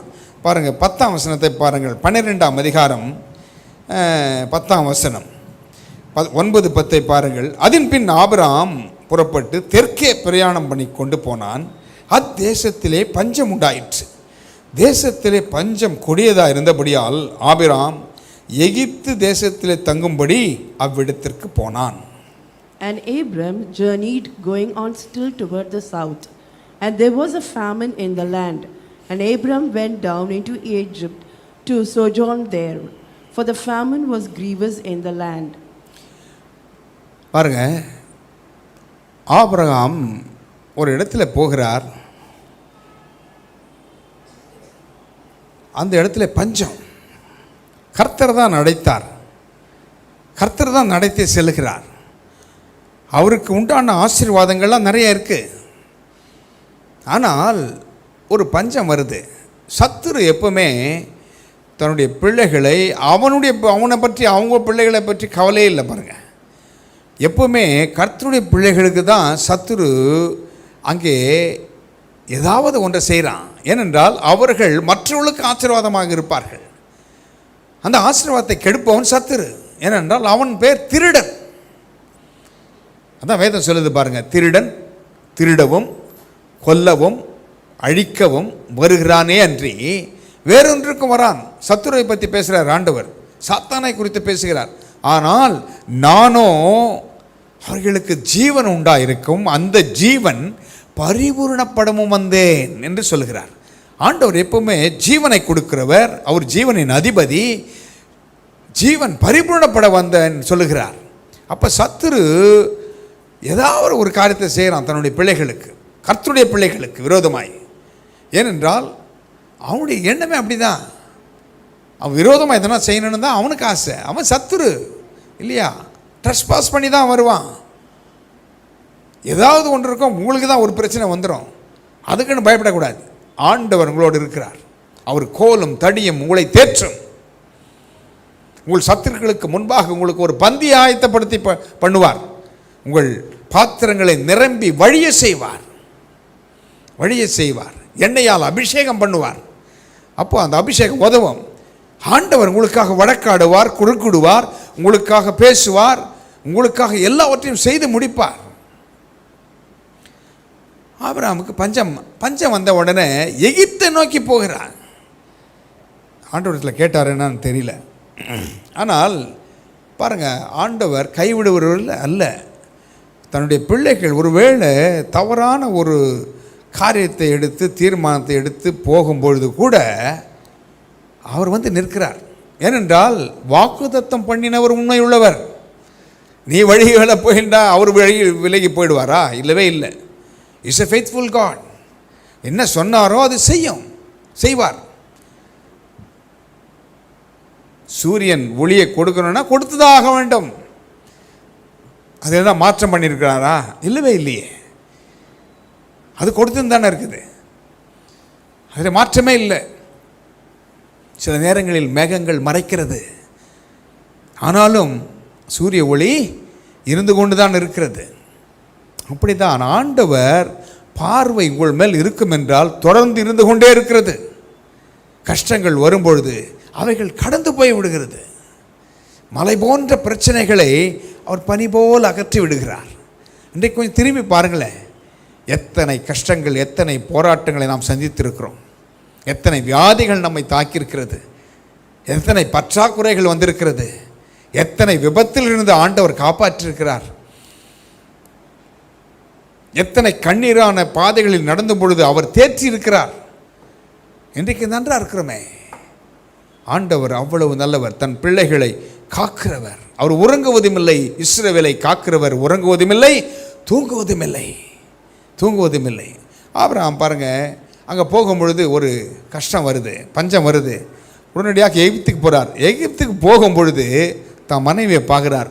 ஏன் அவ்வளோ நாள் பார்த்துருப்பாரு? அப்போ தான் தெரியுது, எதிராளிகள் இருக்கும் பொழுது தான் நம்முடைய ஆசீர்வாதங்கள் புலப்படுகிறது. அப்போது எகிப்தில் உன்னை மனைவின்னு சொன்னால் என்ன கொண்டுடுவான் சகோதரி என்று சொல்கிறார். ஏனென்றால் நீ பாருங்க என்ன செய்கிறானுங்க. 15ஆம் வசனத்தை பாருங்கள். பார்வோனுடைய பிரபுக்களும் அவனை கண்டு அவளை கண்டு, அவனை மன்னிக்கவும், பார்வோனுடைய பிரபுக்களும், வாசிங்க பிரதர். பார்வோனுடைய பிரபுக்களும் அவளை கண்டு பார்வோனுக்கு முன்பாக அவளை புகழ்ந்தார்கள். அப்பொழுது அந்த ஸ்திரீ பார்வோனுடைய அரவணைக்கு கொண்டு போகப்பட்டாள். The princes also of Pharaoh saw her and commended her before Pharaoh, and the woman was taken into Pharaoh's house. The princess also of Pharaoh, பார்த்தீங்களா? பிரபுக்கள் என்ன பண்ணுறான்?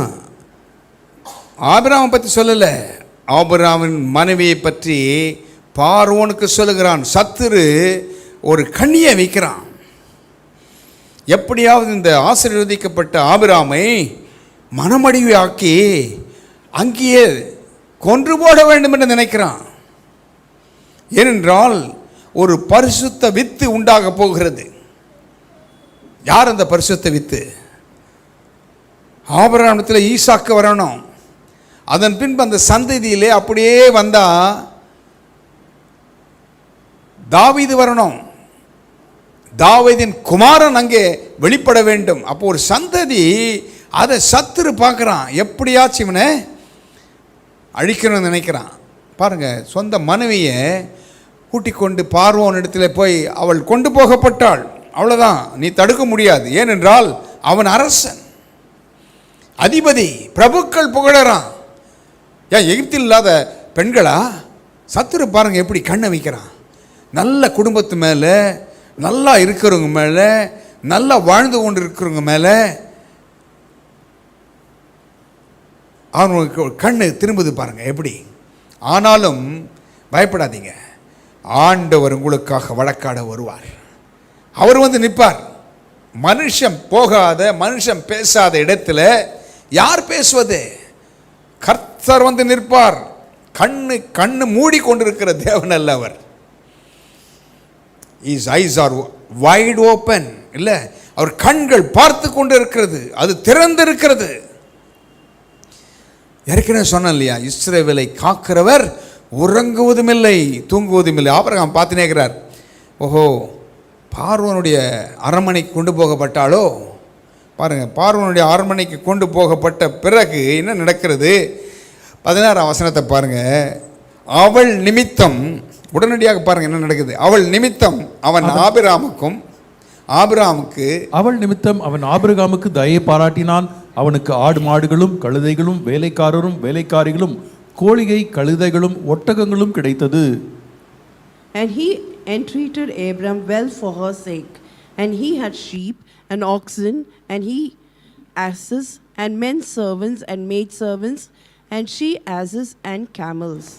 சத்துரு தீமை நினைக்கிறான், ஆனால் தேவன் அதை எப்படி மாற்றுகிறார் என்பது பாருங்க. தேவன் ஆசீர்வதிக்கிறவர், தேவன் பெருக்கத்தின் தேவன், தேவன் அளவில்லாமல் கொடுக்கிறவர், வழிந்து ஓடுகிற ஆசீர்வாதத்தை கொடுக்கிறவர் தேவன். ஆனால் சத்துரு குறுக்கிடுறான்.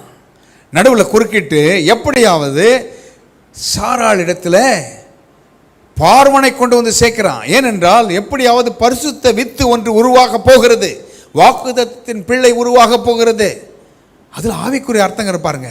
அப்போ சத்துரு, பார்வோன் சத்துரு, அந்த வித்து உள்ள வந்துச்சுன்னா எது தடைப்படுது பாருங்க. அங்கே அசுத்தம் வரும், அங்கே அந்த பரிசுத்த வித்து உருவாகாதபடி தடுக்க பார்க்கிறான். ஒரு பக்கம் ஆசீர்வாதம், ஆனால் வேறு எண்ணம் என்ன, உள்நோக்கம் என்ன? எப்படியாவது அந்த சந்ததி அறுபட்டு போக வேண்டும், அதுதான் அவனுடைய வேலையே. ஆனால் என்ன நடக்கிறது பாருங்க. இவள் நிமித்தம் இந்த பார்வோன் என்ன செய்கிறான்? தயை பாராட்டுகிறானா. ஆபிரகாமுக்கு தயை கிடைக்குது சாராள் நிமித்தமாக. சாராய் நிமித்தமாக தயை பாராட்டினானா. அவனுக்கு என்ன கொடுக்குறான்? ஆடு மாடுகளும் கழுதைகளும் வேலைக்காரரும் வேலைக்காரிகளும் கோழிகை கழுதைகளும் ஒட்டகங்களும் கிடைச்சதெல்லாம் பெஸ்ட்டை அள்ளி தட்டுறான், கொடுக்குறான். ஏனென்றால் அவனுடைய எண்ணம் என்ன? எப்படியாவது சாராயை தன் மனைவி ஆக்கி கொள்ள வேண்டும் என்ற ஒரு கெட்ட எண்ணம். ஆனால் இது நிமித்தமாக இங்கே ஆசீர்வாதம் வந்து சேருது. ஆனால் பாருங்க, அப்போ என்ன நடக்கிறது? அன்று இந்த ஆபிரகாம் சும்மா இருந்திருப்பாரா? அவருக்கு என்னெல்லாம் எண்ணம் ஓடி இருக்கும். தன் மனைவியை கொண்டு போய் ஒரு இடத்துல அடைச்சி வச்சுருக்கான். இவர் என்ன இங்கேருந்து பார்த்துனா இருப்பார்? ஏற்கனவே இவரிடத்துல ஆட்கள் உண்டு, தன்னோடு வேலையில் தன்னோடு கூட இருக்கிற ஆட்கள் உண்டு. ஏற்கனவே இவர் வந்து செல்வந்தன் தான், ஒன்றையும் விட்டுட்டு போகல, இவர் எல்லாத்தையும் எடுத்துகிட்டு தான் போகிறார். அப்பேற்பட்ட மனுஷனுக்கு எங்கிருந்து வருகிறது? அவரை காட்டிலும் அதிகாரத்தில் இருக்கிறவன் இவர்களை கொள்ளையாட பார்க்கிறான், சூறையாட பார்க்கிறான். தன் மனதிலே போராட்டம் இருந்திருக்கும். ஆனால் ஒன்று ஞாபகம் வந்திருக்கும், இந்த தேவன் நான் எங்கேயோ இருந்தவனை என்னை வா என்று அழைத்தாரே, அவர் நல்லவராச்சே, அவர் வல்லமையில் பயங்கரமானவராச்சே, அவர் அண்ட சராசரங்களை படைத்தவராச்சே, நான் எதையோ வணங்கி கொண்டிருந்தேனே, இந்த தேவன் என்னை அழைத்தாரே, அவர் எனக்காக நிற்க மாட்டாரா என்ற எண்ணம் வந்திருக்காதா? கண்டிப்பாக இருந்திருக்கும். தன்னுடைய பிள்ளையின் பெருமூச்சை கேட்கிறவரா அவர். நீங்கள் பெருமூச்சு விட்றீங்க இல்லையா, அப்பா என்ன நடக்க போதோ என்ன பெருமூச்சு விட்றீங்கள, அது தெரியுமா அவருக்கு? பாருங்கள், உங்கள் எல்லாவற்றையும் அறிந்திருக்கிறவர் நம்முடைய தேவன், அவ்வளவு வல்லமை படைத்தவர். அவர் என்ன பண்ணுகிறார், இப்படி நடந்த உடனே 17ஆம் வசனம் சொல்கிறது, ஆபிரகாமுடைய மனைவியாகிய சாராயின் நிமித்தம் கர்த்தர் பார்வோனையும் அவன் வீட்டாரையும் மகாவாதைகளால் வாதித்தார். And the Lord plagued Pharaoh and his house with great plagues because of Sarai, Abraham's wife. And the Lord plagued Pharaoh. மகாவாதைகள். அது அவனுக்கு மாத்திரம் இல்லை, யாரெல்லாம் வீட்டில் இருக்காங்களோ, and his house with great plagues. யார் ஒருவராக, யாருக்காக? அங்கே பாருங்க, ஆபிரகாமின் சாராய் நிமித்தமாக கொண்டு வந்து வச்சுக்கிறான் இல்லையா, அவங்க நிமித்தமாக மகாவாதைகளால். ஏன்னா ஆபிரகாமுடைய கரங்கள் கட்டப்பட்டது, அங்கே ஒன்றும் செய்ய முடியாது. அரண்மனைக்கு வெளியே நிறுத்தியிருப்பான் காவலாளி, போயிருந்தா யாருக்கிட்ட முறையிட்டு இருப்பார் நினைக்கிறீங்க? ஜபத்தை கேட்கிறவரே மாம்சமான யாவரும் இடத்தில் வருவார்கள் என்று சொல்லப்பட்டிருக்கிறது. அவரிடத்தில் தன் கரங்களை உயர்த்தியிருப்பான். அன்று இரவு தூங்கியிருப்பாரா ஆபிரகாம்? நிம்மதியாக இருந்திருப்பாரா? தாம் பிள்ளை கஷ்டப்படுறதை பார்த்து கடவுளே இறங்குறார். பார்த்தீங்களா, தேவனே இறங்குகிறார். மனிதர்கள் உள்ளே போகாத இடங்களில், சிபாரசுகள் முடியாத இடங்களில் உங்களுக்காக வழக்காடும்படி தேவனே இறங்கி வருகிறார். ஆபிரகாமுக்காக கடவுளே வர்றார், தேவனே வருகிறார், மகாவாதைகளால் வாதிக்கிறார். வாதிச்ச உடனே என்ன நடக்கிறது? என்னப்பா இப்படி சொல்லிட்டே உன்னுடைய சகோதரி என்று. அது உண்மைதான், சகோதரி தான். பைபிள் இப்போ நல்லா படித்து பார்த்தீங்களா தெரியும். ஆனால் கூட பிறந்ததில்லை, கூட பிறந்தவர் இல்லை இல்லையா சாராய்க்கு. அதனால தான் அப்படி சொல்லி தப்பிக்க பார்க்குறார்.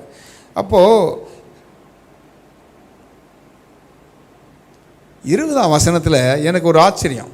இந்த பார்வோன் எவ்வளோ எல்லாம் கொடுத்தான். ஒருத்தன் கொடுத்துருக்குறான், ஒருத்தன் பொய் சொன்னான்னு தெரியும், அது நிமித்தமாக கஷ்டம் வருது. எல்லாத்தையும் வச்சுட்டு தானே போடான்னு சொல்லியிருக்கணும்.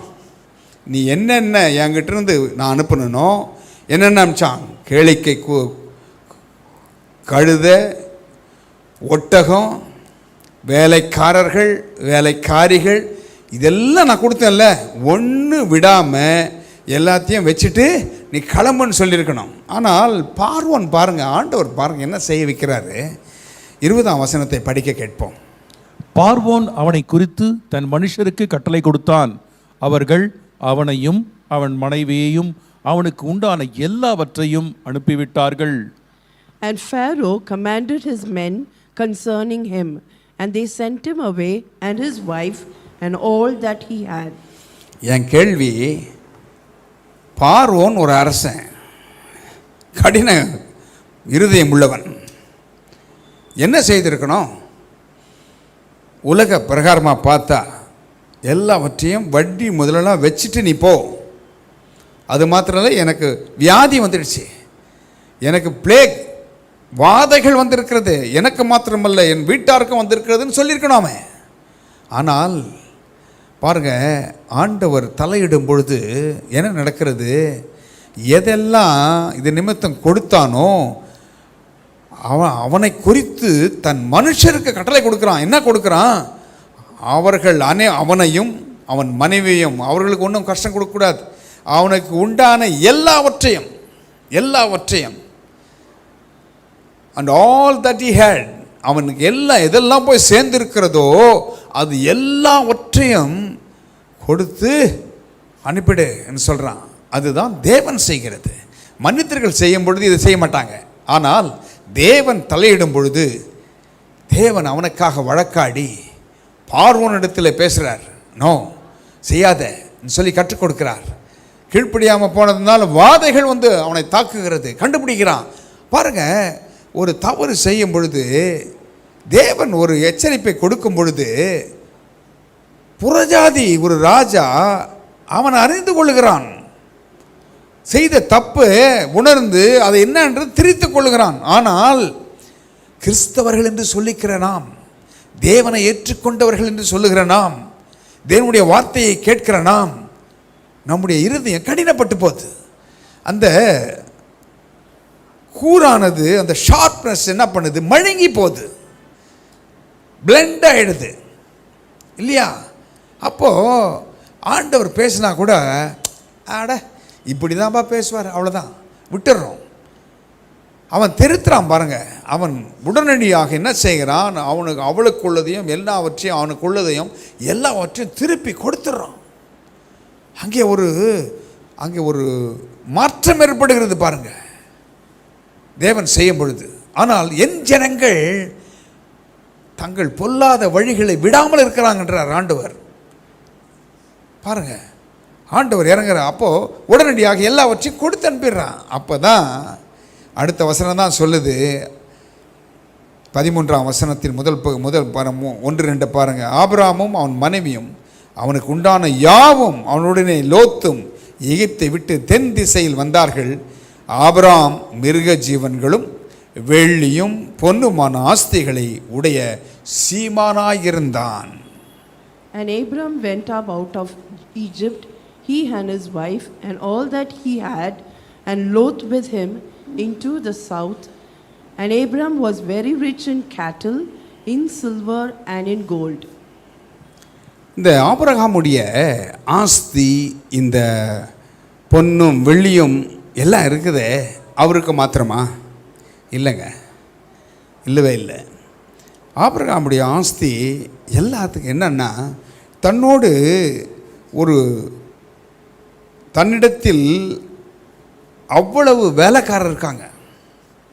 தன்னோடு ஒரு யுத்தம் வந்தால் தன்னுடைய வேலைக்காரர்களை ட்ரெயின் பண்ணி வச்சுருக்கார், ஒரு மிலிட்ரி ட்ரைனிங் கொடுத்து வச்சுருக்கார். அவங்கெல்லாம் ஆபிரகாமுக்காக உயிரை கொடுப்பான், அப்படி ட்ரெயின் பண்ணி வச்சுருக்கார். அவங்களுக்கு எப்படி சாப்பாடு பாருங்கள். தான் மாத்திரம் வாழலை, தன்னோடு இருக்கிறவங்களுக்கும் போஷிக்கிறான், பராமரிக்கிறான். அதெல்லாம் வந்து தேவனுடைய விருப்பம், தேவனுடைய குணங்கள்.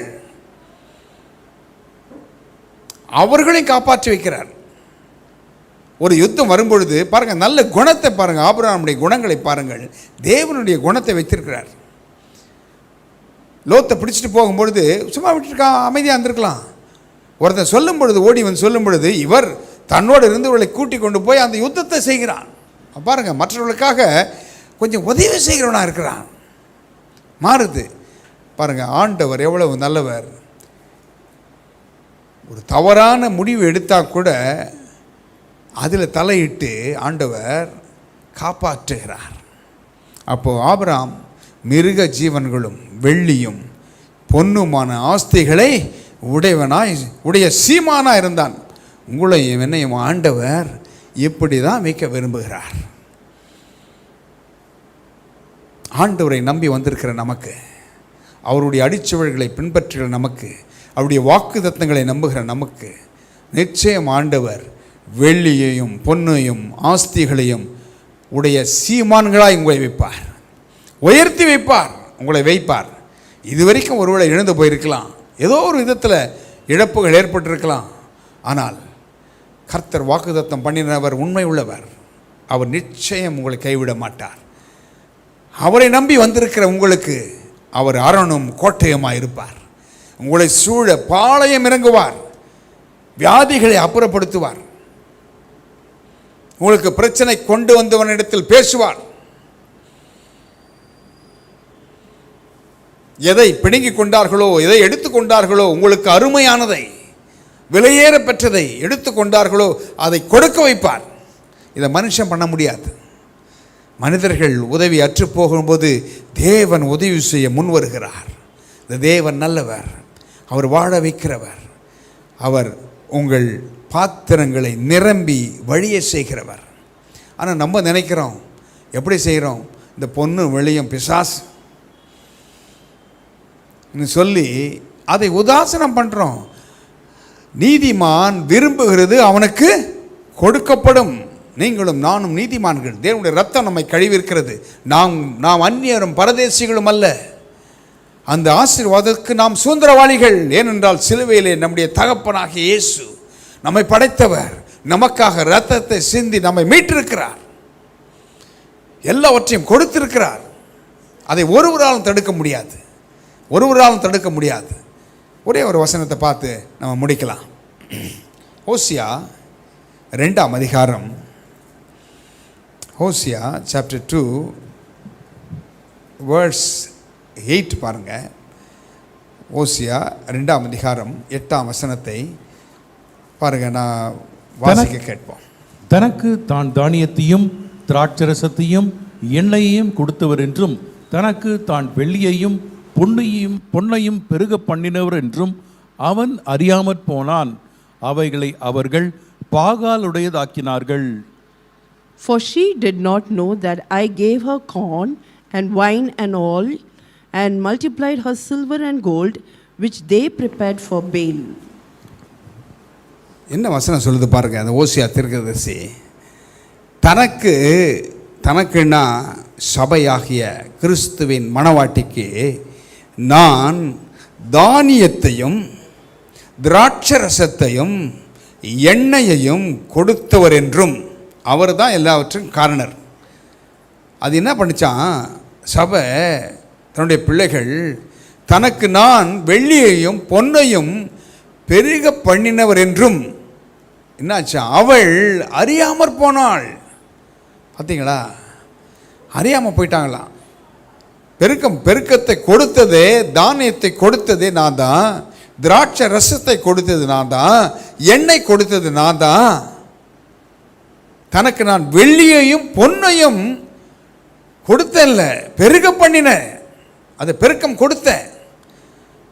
அவள் அறியாமற் போனாள். என்ன பண்ணிட்டாங்களா? அறியாமல் போய் என்ன செய்கிறாங்க?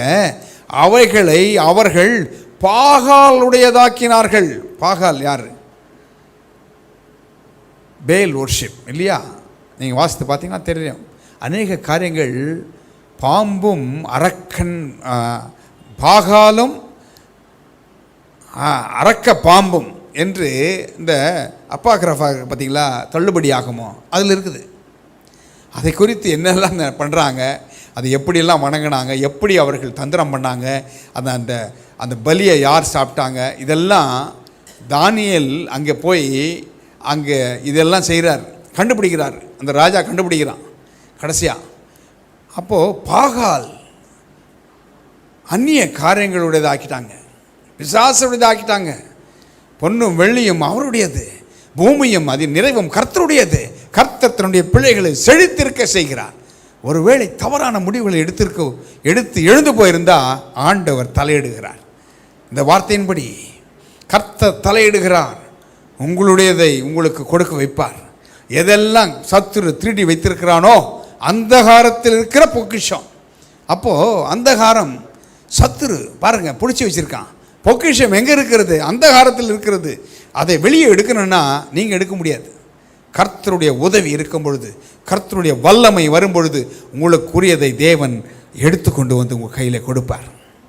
ஆபிரகாமுக்கு செய்தவர், ஆபிரகாமை காப்பாற்றினவர், ஆபிரகாமுடைய பாத்திரத்தை நிரம்பி வழிய செய்தவர், அவர் எண்ணெயால் தன் தலையை அபிஷேகம் பண்ணினவர், எங்கேயோ இருந்து ஆபிரகாமை அழைத்தவர், அவர் உண்மை உள்ளவர், அவர் கடைசி மட்டும் நடத்துகிறவர்.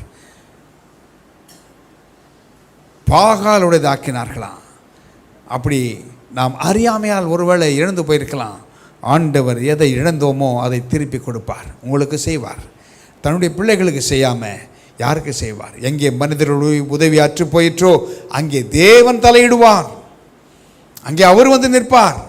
அவர் ஆசீர்வாதத்தை வழங்காமல் இரார். கர்த்தர் எவ்வளவு நல்லவர் பாருங்க. அதனால தான் சங்கீதக்காரன் சொல்லுகிறான், என் பாத்திரம் நிரம்பி வழிகிறது. இந்த நிரம்பிய வழிகிற ஆசீர்வாதம் எதற்காக? மற்றவர்களுக்கு உதவி செய்கிறதற்காக, தேவனுடைய ராஜ்யத்தை கட்டுவதற்காக. நீங்களும் உங்கள் பிள்ளைகளும் சுகமாக இருக்கும்படியாக ஆண்டவர் உதவி செய்வார்.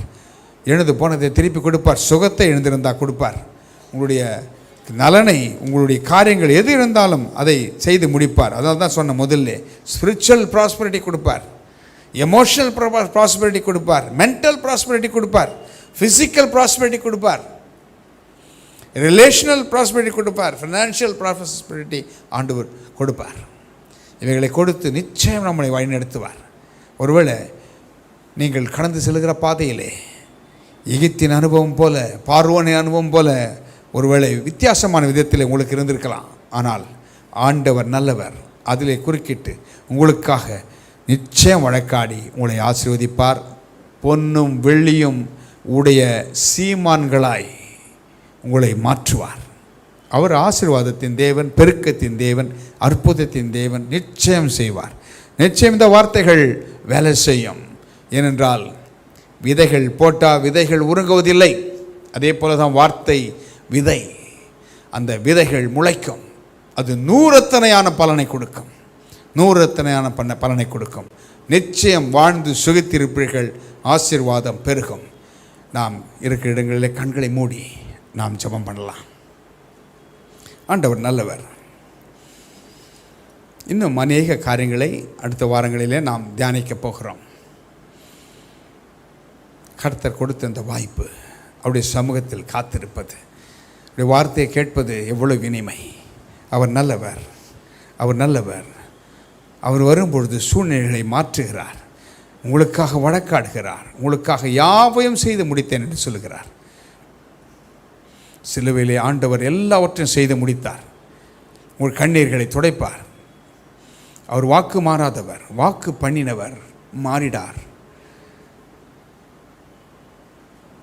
அவர் நிச்சயம் உங்களுக்காக செய்து முடிப்பார். ஒரு 2 ஸ்டான்ஸா. வாக்கு பண்ணினவர் மாறிடார். சோர்ந்து போகாதே, நீ சோர்ந்து போகாதே.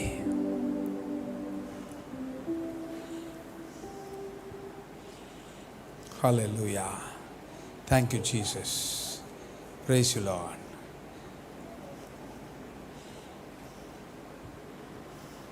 ஆண்டவர் பெரியவர், வாக்குத்தத்தம் பண்ணினவர், அவர் நல்லவர், அவர் மாறவே மாட்டார். காலங்கள் கடந்ததோ, தாமதமானதோ, வாக்கு தத்தங்கள் வாழ்வில் தொலைந்ததோ.